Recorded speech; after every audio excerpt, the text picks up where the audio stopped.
हाँ जी, नमस्कार। Class 12th Hindi की कक्षा में स्वागत, अभिनंदन और आभार बेटा आप सभी का।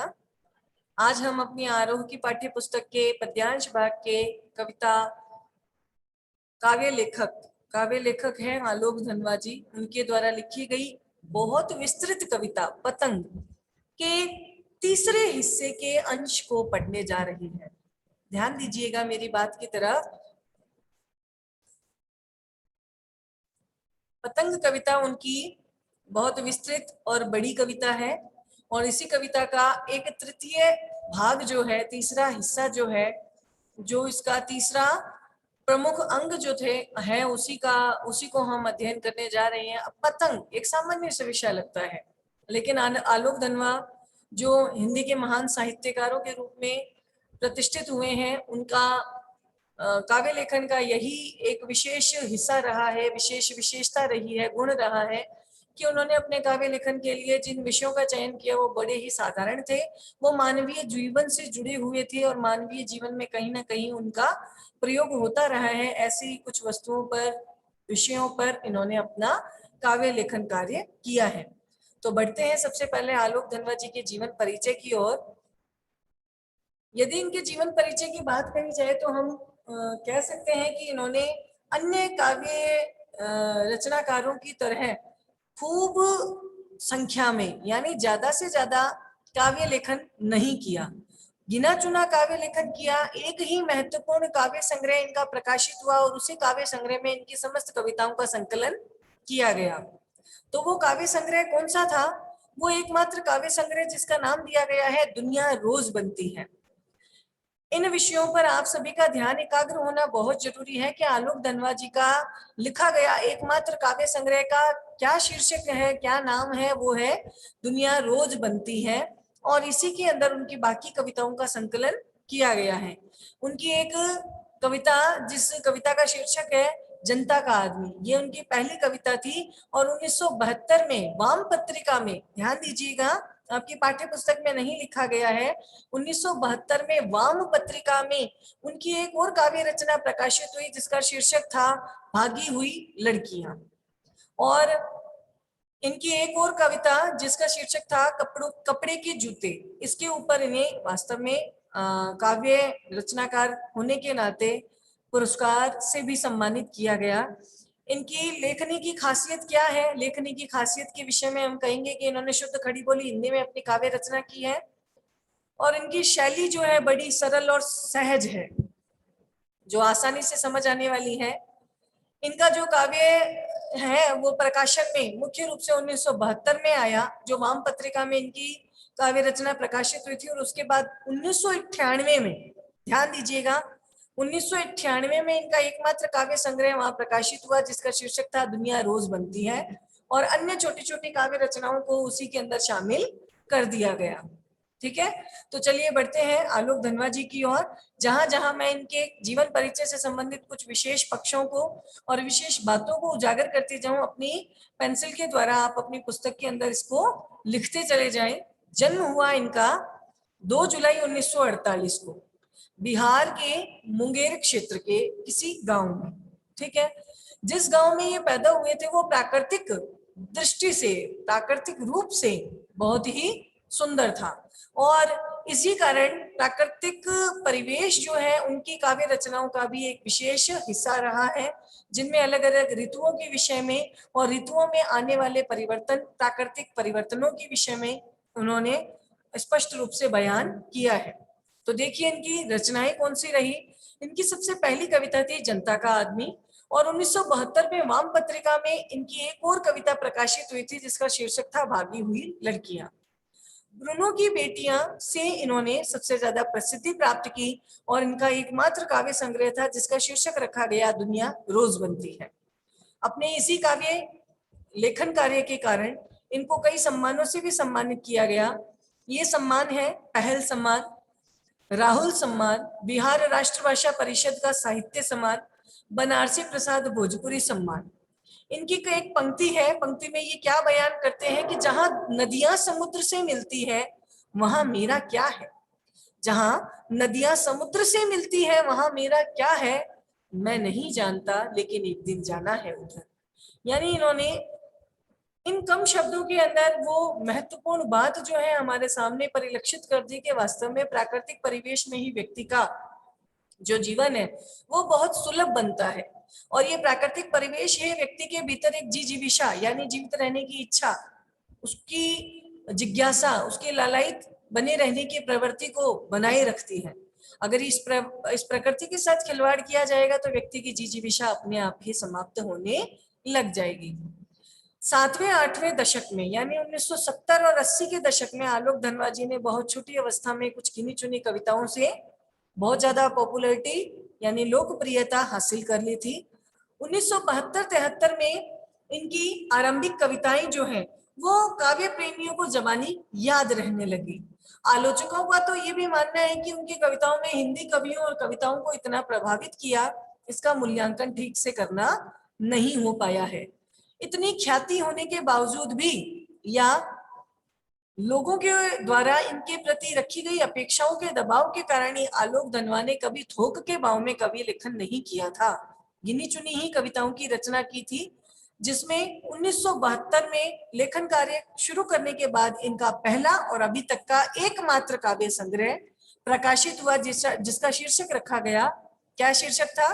दुनिया रोज बनती है। और यह 1998 में प्रकाशित किया गया। लेखन तो शुरू हुआ 1972 से और प्रकाशन कार्य किया गया 1998 में। काव्य संग्रह के अलावा भी पिछले 2 दशकों से देश के अलग अलग हिस्सों में सांस्कृतिक और सामाजिक कार्यकर्ता के रूप में भी अपनी भागीदारी निभाते रहे।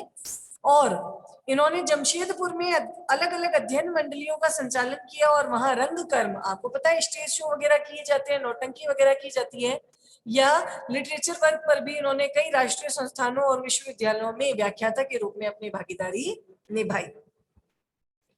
ये तो बात हुई आलोक धनवा जी के जीवन परिचय से संबंधित। ध्यान दीजिएगा, आलोक धनवा का एकमात्र काव्य संग्रह कौन सा था? दुनिया रोज बनती है। पहली कविता क्या थी? जनता का आदमी। धनवा जी की खासियत क्या थी कि थोक के भाव में काव्य रचना कार्य इन्होंने नहीं किया।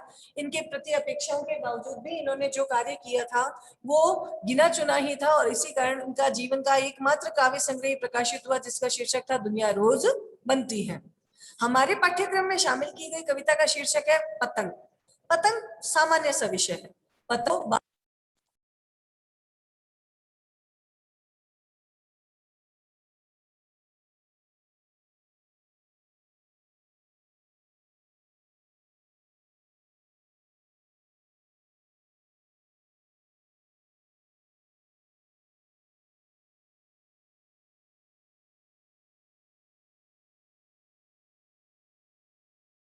जो है यहाँ पर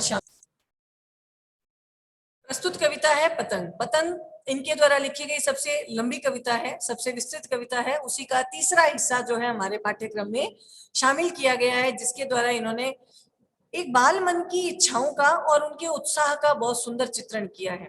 पतंग सभी उड़ाते हैं, सभी बच्चों को शौक है, और पतंगबाजी में वो अपनी प्रतिस्पर्धा आयोजित करके अपनी सारी चंचलताओं को वहां पर उजागर कर देते हैं। तो यह पतंग जो है वो हर किसी मौसम में उड़ाई नहीं जा सकती। तो इस पतंग के लिए भी प्रकृति के अंदर कुछ विशेष बदलाव आते हैं। इन्हीं प्राकृतिक परिवर्तनों को भी इन्होंने यानी आलोक धनवा जी ने अपनी इस कविता के अंदर अलग अलग सुंदर प्रतीक चिन्हों के माध्यम से हमारे सामने अभिव्यक्त किया है। तो देखिए, पढ़ते हैं कि पाठ्यपुस्तक में ली गई कविता पतंग आलोक धनवा के एकमात्र काव्य संग्रह का हिस्सा है। ये बहुत लंबी कविता है, जिसके तीसरे भाग को हमारे पाठ्यक्रम में शामिल किया गया है। पतंग के बहाने इस कविता में बाल सुलभ इच्छाओं और उमंगों को सुंदर रूप से चित्रित किया गया है।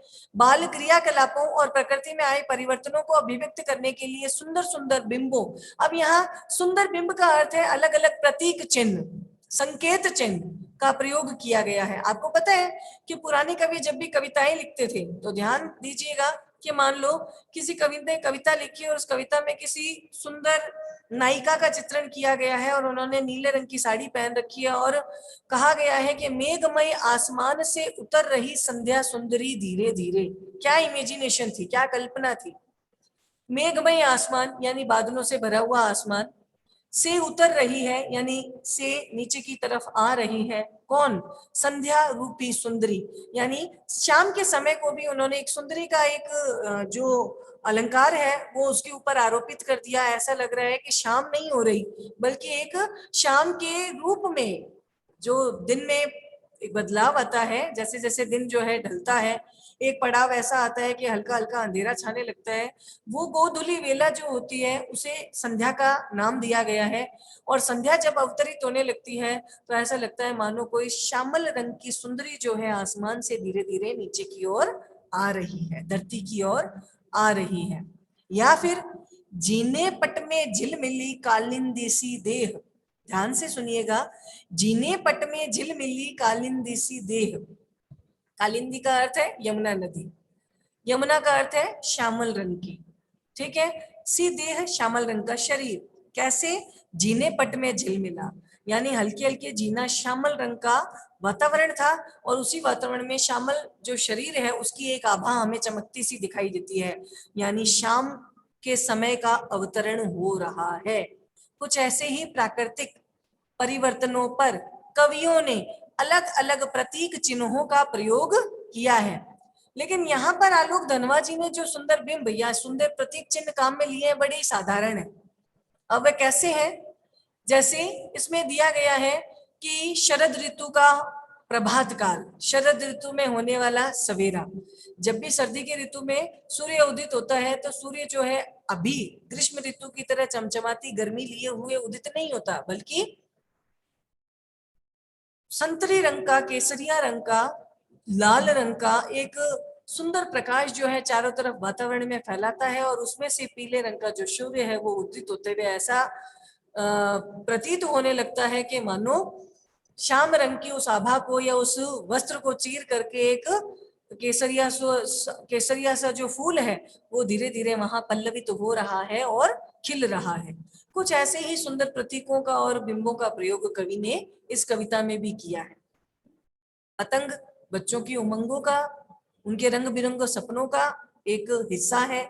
आसमान में उड़ती हुई पतंगे ऊंचाइयों की ओर जाते हैं, ऊंचाइयों की ओर जाते हुए वो बताती हैं कि किस हद तक बालक मन जो है इन ऊंचाइयों को छूना चाहता है। आपने देखा होगा जब भी बच्चा पतंग उड़ाता है तो उसे पता नहीं रहता कि छत का छोर, छत का अंतिम छोर कहाँ तक है, और वो आगे बढ़ता ही चला जाता है। उसको देखते हुए एक बार ही हमें लगता है कि अगर इसका संतुलन बिगड़ा तो ये धरती की ओर गिर जाएगा और धरती पर गिरते इसको चोट लगेगी। लेकिन माँ धरती भी बालकों की इस कोमलता का ध्यान रखते हुए उस बालक को चोटिल होने से बचाने का प्रयास करती सी प्रतीत होती है। कहते हैं ना कि ये धरती भी हमारी माँ है और ये माँ जो है बच्चों को कभी भी क्षति पहुंचाने का प्रयास नहीं करती। और जब भी बच्चा ऊंचाई से नीचे गिरता है तो कहीं ना कहीं ये धरती माँ भी उसे अपनी गोद में लेकर के उसको पुचकारती है, उसे चोटिल नहीं होने देती। बस ऐसे ही कुछ प्रतीक चिन्हों का प्रयोग आलोक धनवा जी ने अपनी इस कविता में किया है। तो देखिए इस कविता की क्या खासियत है। सबसे पहली बात, भाषा लिख लीजिए, शुद्ध खड़ी बोली हिंदी भाषा, सरल सहज अभिव्यक्ति की शैली, सरल सहज अभिव्यक्ति की शैली। तीसरा इसका महत्वपूर्ण जो गुण है वो है सुंदर और साधारण प्रतीक चिन्हों का प्रयोग, सुंदर तथा साधारण प्रतीक चिन्हों का प्रयोग। चौथी विशेषता है दृष्टांत, अनुप्रास, मानवीकरण आदि पुनरुक्ति प्रकाश अलंकारों का प्रयोग। पढ़ रखा है, इन आप अलंकारों के विषय में जानकारी रखते हैं और इस कविता में जहां जहां इन अलंकारों की बात आएगी मैं आपका जो ध्यान है उस ओर केंद्रित करते हुए चलूंगी। यहाँ दिया गया है पुनरुक्ति प्रकाश, अनुप्रास, मानवीकरण और दृष्टांत आदि महत्वपूर्ण अलंकारों का भी इसमें प्रयोग किया गया है। साथ ही बाल सुलभ चेष्टाओं और प्राकृतिक परिवर्तनों को यहाँ पर मुख्य विषय के रूप में प्रस्तुत किया गया है। तो चलिए देखिए, जब भी इस कविता को पढ़ते हैं तो इसकी क्या खासियत दिखाई देती है कि कविता धीरे धीरे हमें एक ऐसे प्रतीक चिन्हों की दुनिया में ले जाती है जहां शरद ऋतु का आगमन है और इसी शरद ऋतु में तितलियां जो है वो चारों तरफ उड़ती दिखाई देती है, मानो तितलियों की रंगीन दुनिया में हम पहुंच गए हैं। चारों दिशाओं के अंदर जब बच्चे इधर उधर कूदते नजर आते हैं, मानो उनके पैरों के कदमों से मृदंग बजने की आवाज सुनाई दे रही है। जहां छतों के खतरनाक कोने से गिरने का भी बच्चों को भय है, तो दूसरी ओर इस भय पर विजय पाने वाले बच्चे हैं।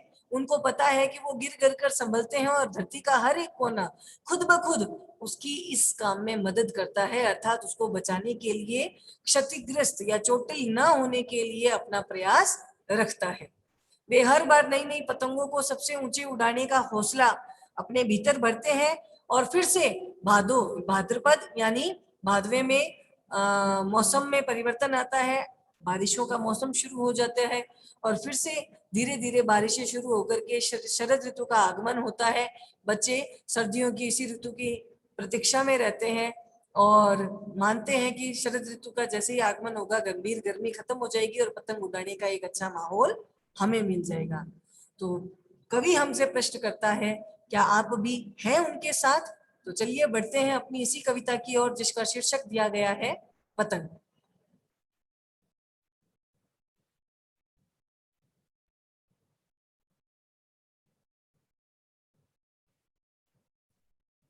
हाँ जी, क्लास 12th। सबसे पहले यहाँ पे दी गई है आपकी कुछ पंक्तियां। मैंने आपको बताया कि उन्होंने, कवि कह रहे हैं कि भाद्रपद का महीना यानी बारिशों का मौसम जो आने वाला है, श्रावण महीना आएगा, उसके बाद भाद्रपद का महीना आएगा जिसमें लोक देवता बाबा रामदेव का मेला लगता है और बारिशों का मौसम सुचारू रूप से चलता रहता है।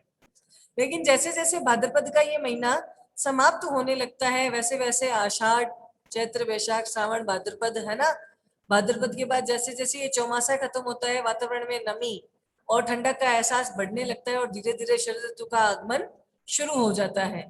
और शरद ऋतु के आगमन के लिए लेखक ने कुछ विशेष चिन्हों का प्रयोग किया है, कुछ अलंकारों का प्रयोग किया है। ये अलंकार जो है इनकी कविता की मुख्य खासियत है। कौन से अलंकार है? सबसे पहला अलंकार है मानवीकरण। जब भी कवि किसी निर्जीव वस्तु पर मानवीय क्रियाओं का आरोप कर देता है तो वहां पर मानवीकरण अलंकार प्रयुक्त होता है। मान लीजिए मैंने एक काव्य की पंक्ति बोली, मेघ आए बन ठन संवर के। अब बादल बनना, ठनना, संवरना ऐसी प्रक्रियाएं काम में नहीं लेते हैं, लेकिन बादल क्या है? प्रकृति का तत्व है। और प्रकृति के तत्व पर हमने क्या कर दिया? मानवीय क्रियाओं का आरोप कर दिया। जब भी प्रकृति के किसी तत्व पर मानवीय क्रियाओं का आरोप कर दिया जाता है, जैसे एक पंक्ति और मैंने कही कि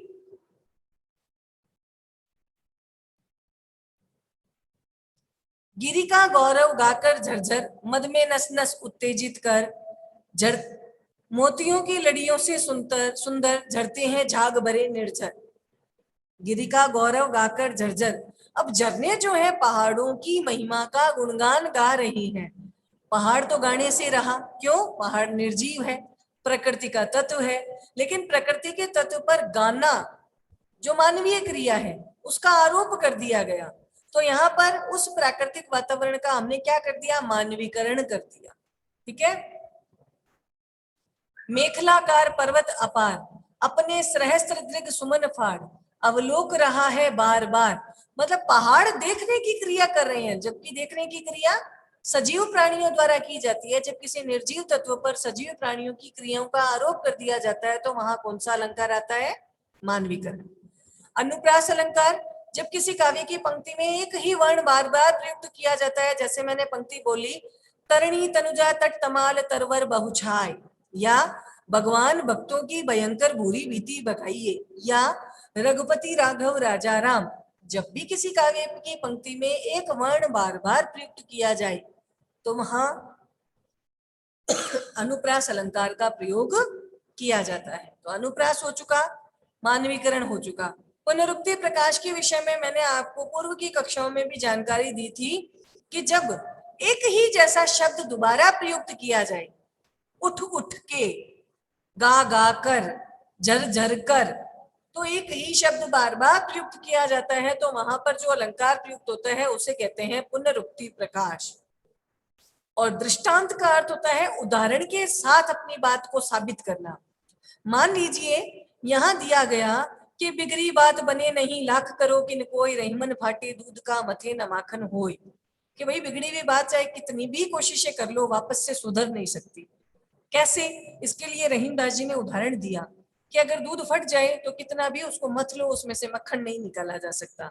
तो जब किसी काव्यकार के द्वारा अपनी कही गई बात की या उक्ति की प्रामाणिकता के विषय में कोई उदाहरण के द्वारा उस बात को साबित किया जाए तो वहां पर दृष्टांत अलंकार का प्रयोग किया जाता है।